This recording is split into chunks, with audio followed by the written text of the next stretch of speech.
Halo pemirsa Jogos TV, kembali hadir bersama Anda, saya Puput Puspitasari dalam program acara BPJS Kesehatan Menyapa. Senang sekali karena pasti ada yang baru di program BPJS Kesehatan Menyapa.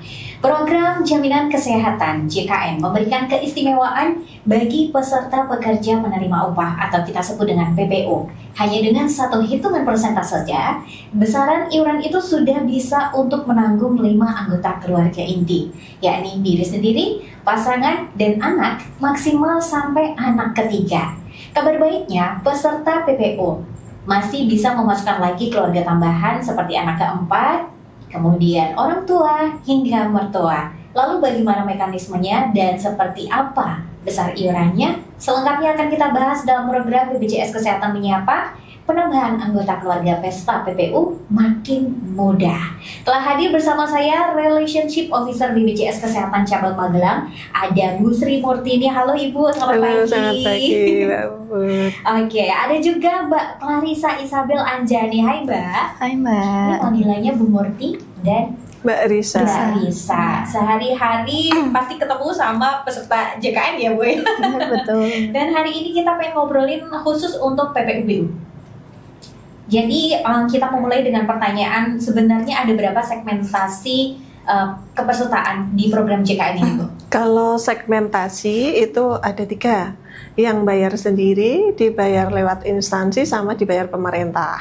Tapi karena tema hari ini yang untuk PPUBU ya, yang dibayar oleh badan usaha ya, ya itu kalau yang PPUBU dibayar lewat instansi. Kalau yang PPUPN itu kan lewat ada bagian PPU, ada yang TNI, Polri, PNS itu masuknya PPU juga Mbak, tapi bukan yang swasta. Kalau yang swasta PPUBU itu yang badan usaha. Kalau yang segmen PBI ada 2 juga, PBI yang dari dibayar pemerintah pusat sama PBI yang dibayar pemerintah daerah.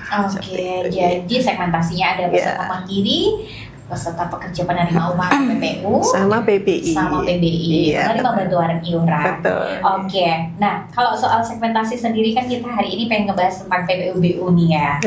Nah, sebetulnya yang dimaksud atau masuk dalam kategori PPUBU itu yang seperti apa sih Bu?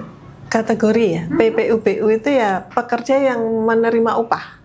Jadi tidak peduli dia di badan usahanya itu mikro, menengah, atau besar, itu dinamakan tetap PPU karena beliaunya kan penerima upah ya. Jadi pesertanya itu wajib didaftarkan oleh pemberi kerjanya. Ya, karena itu semua udah ada regulasinya di Perpres 82 tahun 2018. Jadi ada pemberi kerjanya menerima gaji bulanan. Betul. Karena besaran iurannya nanti juga akan dihitung dari persentase gaji. Dari gaji 41, 4% dari perusahaan, 1% dipotong oleh jadi tetap komposisinya lebih banyak dari perusahaan. Nih, sama untuk segmen PPUPN pun juga 41 sama perlakuannya. Yang kalau dari pemerintah 4% pemerintah, 1% dipotong dari gaji pekerjanya. Itu istimewanya ya. Betul. Pekerja menjadi peserta program JKN. Betul. Itu bayarnya cuma 1% aja. 1% sudah bisa menanggung suami atau istri. Yang tidak bekerja ya, kalau masing-masing bekerja wajib menjadi peserta masing-masing.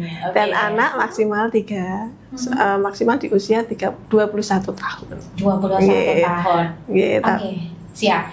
Mbak Clarissa, kalau pekerja di Indonesia ini katanya wajib semuanya menjadi peserta JKN. Gimana kalau mereka suami istri itu sama-sama bekerja, boleh nggak ikut salah satu aja? Ya, jadi betul Mbak Puput, kalau misalnya untuk pekerja memang wajib didaftarkan sebagai peserta JKN karena ini mengacu pada Perpres 82 tahun 2018 di pasal 6 ayat 1 bahwa seluruh warga negara Indonesia wajib menjadi peserta JKN. Otomatis ya namanya pekerja wajib didaftarkan juga oleh badan usahanya seperti itu. Nah, misalnya suami dan istri itu sama-sama bekerja.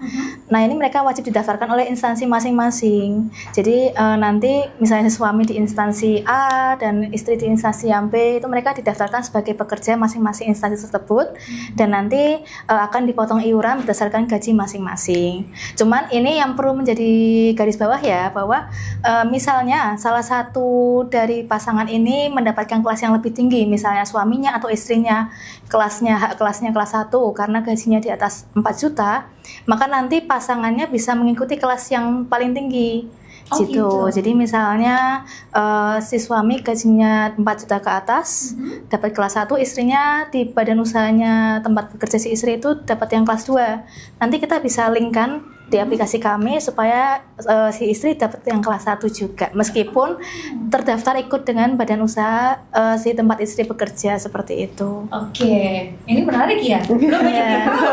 Iya betul, itu yang jarang sekali tersampaikan oleh si pekerjanya langsung gitu. Mungkin dikiranya ketika terdaftar di instansi masing-masing terus hak kelasnya masing-masing, jadi nggak bisa menikmati hak yang lebih tinggi. Ternyata sebenarnya bisa gitu. Kalau misalnya nanti anak-anaknya pun bisa ikut dengan si suami yang kelasnya lebih tinggi, itu juga bisa, Mbak. Juga bisa. Iya. Itu berlaku sampai keluarga intinya tadi itu ya. Iya betul. Diri sendiri, pasangannya, kemudian 3 anak. Maksimal 3 anak, betul.